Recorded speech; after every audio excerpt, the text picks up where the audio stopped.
La question, c'est le problème de la surenchère au niveau théologique. C'est-à-dire, le personnage de Dieu a commencé. Quelle a été l'évolution de l'image de Dieu depuis la période judaïque jusqu'à la période chrétienne, par exemple? Est-ce que l'image de Dieu, le statut de Dieu est resté le même? Apparemment, dans l'ancienne alliance, c'est plutôt un Dieu réprobateur qui fait peur. Et sur la nouvelle alliance, c'est plutôt un Dieu d'amour. Enfin, voilà. Non, oui, d'accord. Bon, alors, non, mais ça c'est. Bon, merci. Est-ce que les pouvoirs de ce Dieu sont les mêmes? Est-ce que la mission de ce Dieu est la même? Est-ce que c'est un Dieu qui est voilà. Est-ce que Au départ, c'est un Dieu qui est limité, le Dieu unique se limite à son peuple. Voilà. Et après, il s'ouvre à toutes les nations. Voilà, c'est déjà un peu mieux comme niveau de réponse, effectivement. Est-ce que vous avez suivi ce que disait. Comment il s'appelle? Ouais, c'est ça. Alors, vous avez suivi ce que disait Jean-Paul? Effectivement, il y a un problème de limite. Il y a des limites qui sont débordées. Mais elles sont débordées sur deux plans. Quels sont ces deux plans? Comment? Sur deux plans, le personnage de Dieu, les limites de ce personnage, comme je vous parlais, sont débordées. Mais vous reprenez simplement ce que vous avez dit. Vous avez dit vous-même que c'est un Dieu qui avait des limites. Donc quand vous enlevez ces limites, ça donne quoi?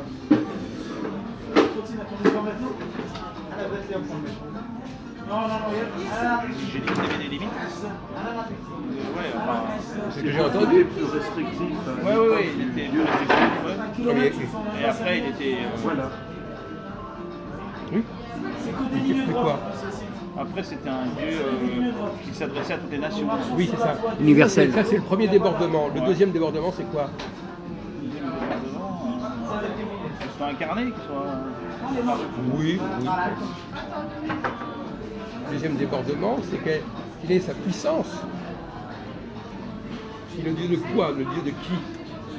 De l'humanité, après, de l'humanité qui le reconnaît. Alors l'humanité, ou bien de l'humanité, ou bien c'est plus que l'humanité? Plus que l'humanité, c'est-à-dire. L'univers. Ah oui, non mais ça fonctionne vraiment au ralenti là. Est-ce que c'est le Dieu de l'humanité ou le Dieu de l'univers? Ah, le Dieu de l'univers, voilà.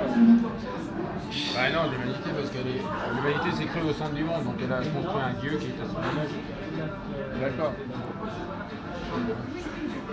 Donc effectivement, il y a qu'on appelle le double débordement. Il y a un débordement d'un Dieu qui était pour un peuple, un Dieu qui est pour l'humanité, et un Dieu qui était peut-être au départ simplement le créateur de notre monde, de notre terre, et qui devient le Dieu de l'univers. Bon, alors, par rapport à ça, qu'est-ce que vous en pensez maintenant qu'on a défriché le problème? Vous pensez que c'est un glissement, que ça va être une extrapolation? Où est la vérité? Dans le point de départ ou le point d'arrivée?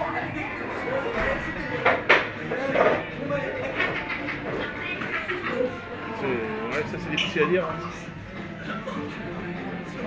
Qu'est-ce qu'on pense, toi? L'évolution, il faut prendre la part de l'homme aussi. L'homme a évolué pendant tout ce temps-là. Donc il faut aussi prendre part de son évolution. Mais normalement, c'est par rapport au départ. Parce que on peut pas. Dieu c'est Dieu, tu peux pas, même s'il y a une évolution de la part de l'homme, Dieu, quand il était là dès le premier jour, il peut pas avoir changé. Dieu ne peut pas avoir changé alors? C'est pas mal ce qu'il dit, effectivement. C'est-à-dire, si Dieu est, il est ce qu'il est, et ce sont les représentations qui sont peut-être fausses, évidemment. Mais comme vous dites qu'il y a plusieurs sortes de Dieu, c'est difficile si c'est le Dieu créateur, le Dieu fabricateur. Justement, pas du tout. Quand on a dit tout à l'heure un Dieu qui est limité à notre humanité, c'est donc pas le Dieu créateur.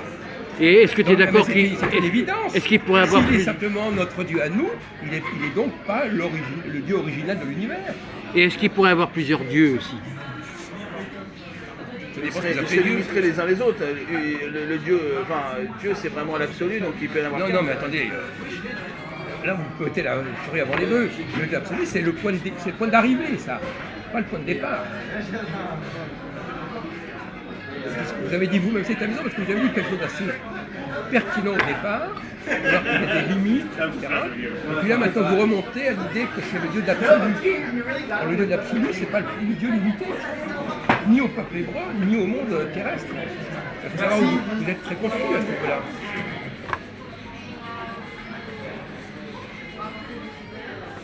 Alors ce Dieu, c'est effectivement, si c'est un Dieu, le premier Dieu, le Dieu qui a, vous regardez là, le Dieu qui aurait créé le monde, notre monde, il ne serait pas le Dieu d'origine. Il serait un Dieu né d'un autre Dieu. Parce qu'il y aurait quand même quelque part un Dieu universel. Mais cet Dieu universel n'est pas forcément notre Dieu. Ni le Dieu de l'humanité, ni le Dieu du peuple hébreu. Donc il y a donc le Dieu qui serait venu pour un certain peuple ou pour une certaine planète, pour une certaine humanité, et puis de toute façon il y a forcément ce qu'on peut appeler Dieu, si on veut. Hein, il faudrait que vous nous disiez, notre ami Friedman, ce que vous disiez de qu'est-ce que dit Spinoza de Dieu, par exemple. Hein, est-ce que l'idée des spinozistes, c'est bien une idée d'un Dieu universel, d'un Dieu total, d'un Dieu absolu? Est-ce que ce Dieu-là, il correspond, est-ce que c'est pour ça qu'il aurait été excommunié, est-ce qu'il correspond au Dieu de la Bible, au Dieu au sens de la pensée juive? Et vous-même, dans la pensée chrétienne, il n'y a pas de problème concernant la notion de Dieu. Ah bah non, Dieu unique, en 3 personnes, avec tous les attributs, ça, bon, ça a été limité par les saints, par saint Thomas d'Aquin, saint Bonaventure. Oui, non mais je veux dire, alors quels sont les débats qui ont eu lieu à ce sujet? Ah bah que Dieu est unique, en 3 personnes. Non mais les débats. Les débats, ça veut dire qu'on n'est pas d'accord. Il y a plusieurs copistes. Il y a David de Dinan qui disait que Dieu s'est polarisé en forme et matière et qui a été condamné au XIVe siècle, je crois. Il y a ça aussi, qui parle que la matière première est peut-être c'est l'élément fils, elle est peut-être antérieure, que Dieu aurait créé sur une matière première qui serait antérieure et c'est condamné, ça, je crois. Oui. Sinon, je ne connais pas tous les détails mais en principe, Dieu est unique, qui a tout créé de rien, avec des attributs particuliers, des attributs. Donc il y a une dénaturation totale de. Et ce Dieu-là était le Dieu qui s'est choisi un peuple, hein. C'est le même apparemment. Ah oui, alors justement, voilà un sujet intéressant. Ah, c'est le même Dieu qui est partout, hein. Ah oui, alors justement. Mais il se présente pas toujours de la même manière, c'est tout. Quand il choisit son peuple, il le prend, savez il le qu'il est dresse là, un peu comme un esclave, Ouais, mais c'est toujours bon. le même Dieu, mais il se Pas comporte dire d'une méchant. manière, après il parle à toute l'humanité et il devient beaucoup plus doux. Voilà, avant même le peuple juif, c'est un Dieu qui se manifeste plus à travers la nature. Alors, je vais vous poser une question à tous les 4. C'est Qu'est-ce toujours qui le même Dieu. est le plus vraisemblable? Quel est le genre de Dieu qui peut s'adresser à Moïse, par exemple? Bah, il le dit. Est-ce que c'est un Dieu? Est-ce que c'est le Dieu universel? Apparemment oui, parce qu'il dit je suis celui qui suis, donc c'est lui. Non, laissons de côté ce passage qui est une interpolation qu'on n'a pas. Bon, alors laissons de côté ça. Moi, alors, c'est toujours la même chose. Vous savez très bien que ça commence à la chapitre 3 d'Exode. Je suis le Dieu de vos pères. Bon, alors ça n'a rien à voir avec le je suis celui qui suis. On peut savoir ce qu'on parle. Alors, laissons de côté la polémique de ce genre. Ça me fatigue beaucoup. Alors, donc, effectivement, la question de savoir qu'est-ce qui est le plus vraisemblable? Quelle est l'image de Dieu? Philippe, vous qui êtes quand même avez touché à la philosophie théologique, quelle est l'image de Dieu qui est la plus vraisemblable pour un Dieu qui s'adresse à Moïse? Est-ce que selon vous, en toute conscience, est-ce que vous pensez que ce Dieu, et même pour les chrétiens et pour les non, si vous dites par exemple à des Chinois que c'est le Dieu universel qui s'adressait au peuple hébreu, Ils rigolent. ils vont rigoler doucement. Par contre, si vous leur dites, bon, bah, c'est un certain Dieu ou un sous-Dieu qui s'adressait au peuple hébreu, bon, bah, limite, pourquoi pas. Bon. Donc, vous savez, c'est le discours qu'il fait l'autre jour sur les extraterrestres, sur lequel d'ailleurs a rigolé notre ami. Oui, vous étiez très sensible. Alors, sur les extraterrestres, moi je répondrais, à la limite, prenons le cas des Chinois, entre un Dieu extraterrestre qui vient s'adresser au peuple hébreu et le Dieu universel, total, omniscient qui s'adresse au peuple hébreu, là aussi, il n'y a pas photo. Donc on est encore dans l'invraisemblance. Toute forme de dialogue entre le Dieu universel et Moïse est inconcevable. Par contre, un Dieu aux attributions plus étroites, plus limitées, ça peut se concevoir. Ça a plus de sens. Alors répondez à cette objection, Jean-Paul. Mais en quoi on peut définir que c'est le Dieu restreint qui n'a pas la Moïse et pas le Dieu universel Question de bon sens, à moins que vous en manquiez totalement. D'ailleurs, notre ami Jean-Marc, ça n'y a pas photo. Un Dieu universel, il n'a rien autre chose à foutre que de s'occuper d'une petite tribu comme ça dans l'univers, etc. Donc moi personnellement, alors je sais bien que beaucoup de juifs... Ah mais c'est la tribu juive quand même. Non mais d'accord. Oui, Non mais la Bible dit qu'il a cherché par ailleurs oui, d'autres tribus, d'autres la Bible, mais communautés. non, le Midrash. Et en dernière instance, Oui. eh ben c'est nos ancêtres à nous qui ont accepté le challenge. Apparemment, il les a pas pris par hasard, c'est parce que leurs ancêtres, à eux, ils étaient à la tour de Babel et il y en a un de la tour de Babel qui a refusé de s'associer contre Dieu et c'est pour ça qu'il... Et ses descendants sont le peuple juif, c'est pour ça qu'il a choisi ça. Mais Parce qu'ils ont refusé de s'associer. Non, attendez, c'est un autre sujet, Ça ça. avait fait voilà. C'est un autre sujet. Que ce Dieu qui s'intéresse à la terre se demande entre tous les habitants de la terre qui choisir, c'est un autre problème. Là, vous n'êtes pas en train de parler de ça. On parle du Dieu universel. Donc le problème du choix, on ne conteste pas le fait qu'effectivement Dieu a fait un choix, mais ce n'est pas le Dieu universel. Donc là aussi, il y a une contradiction. Donc, Mais comment on sait que c'est pas le Dieu universel, comment on sépare les dieux, c'est ça, j'ai un peu de mal à... oui, parce que vous n'avez pas je ne vais pas être désagréable, vous n'avez pas la fibre philosophique. Parce qu'il y a un minimum de cohérence et de rigueur intellectuelle qui fait que c'est inconcevable. C'est inconcevable que le Dieu universel soit toujours le même Dieu, que ce soit toujours lui, le seul, l'unique, qui partout, qui parle Oui. au peuple hébreu, qui parle Voilà. aussi à Job, Oui. et Oui. qui parle aux Chinois et qui parle aussi aux extraterrestres. Oui. Bon, effectivement, oui. Mais apparemment, ça, vous ne fonctionnez pas là-dessus. Hein. Bah, Vous avez du mal à non, comprendre je veux bien Non, mais je veux dire, on m'a pas démontré, on m'a pas Attendez, on va démontré on que vous a rien c'était- démontré, de toute façon, on vous a rien démontré, on vous a pas montré non plus que Jésus n'était pas un imposteur, on vous a rien démontré, vous refusez tout. De toute façon, c'est clair et net, c'est pas compliqué. Bon, alors Il faut effectivement, s'ouvrir l'esprit un peu. donc, le problème c'est qu'on peut toujours faire de la résistance en disant on m'a pas démontré, on n'a pas démontré qu'il y avait une erreur, on m'a pas démontré qu'il y avait ceci, on m'a rien démontré. Voilà. C'est pas une attitude très Bah oui. philosophique pour le débat. Il faut aller en Allemagne. Hein. Il n'a pas été arrangé par l'Allemagne en tout cas. Alors, donc effectivement, Ça va de soi.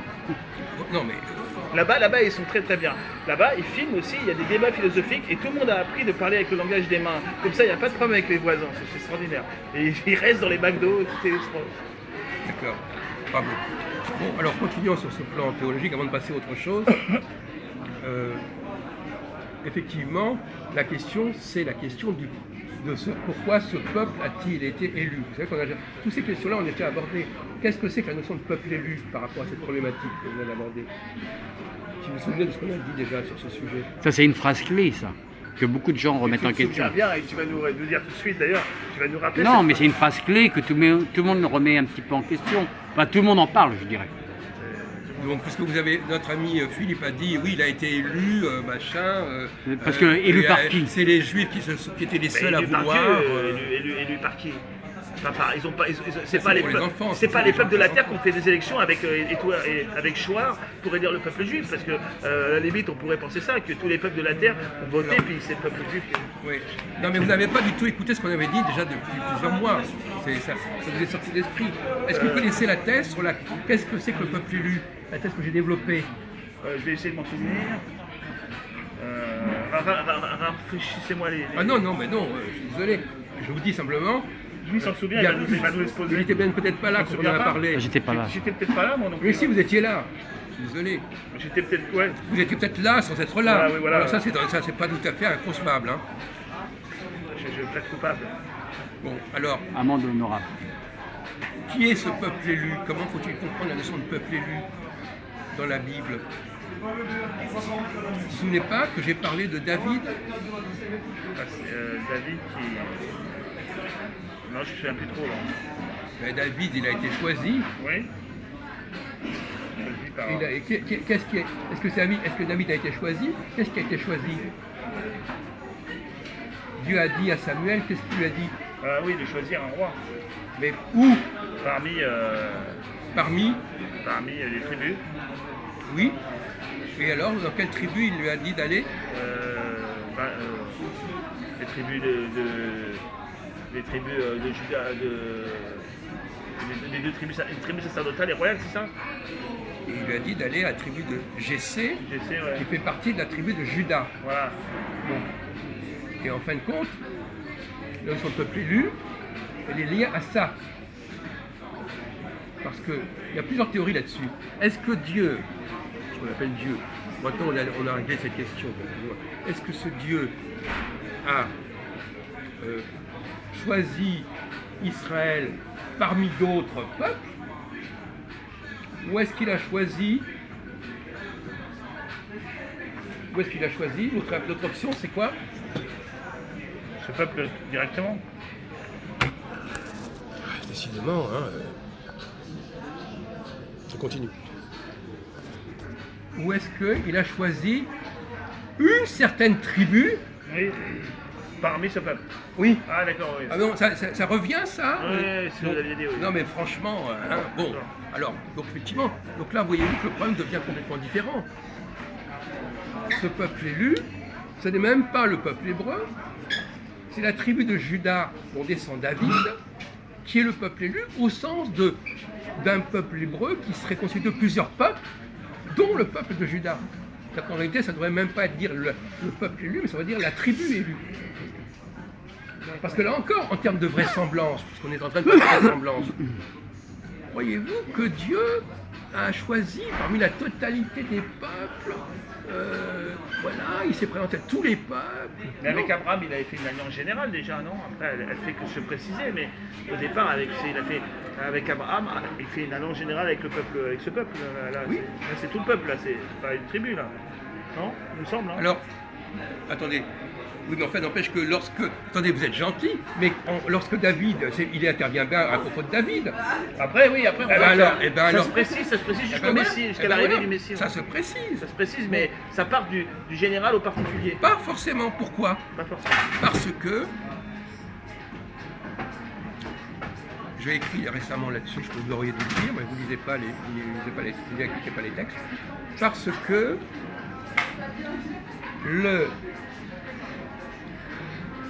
les textes de la Genèse ne sont pas des textes historiques, D'accord. mais des textes prophétiques. Tant que vous n'avez pas compris ça, vous ne comprenez rien. D'accord. C'est-à-dire qu'il ne s'agit pas de répétition, il s'agit d'une annonce qui est faite qu'un jour il y aura ceci, un jour il y aura une alliance, etc. Mais c'est pas au moment où ça se dit que l'alliance a lieu. Donc quand Moïse ensuite va véhiculer cette question de l'alliance, elle aura déjà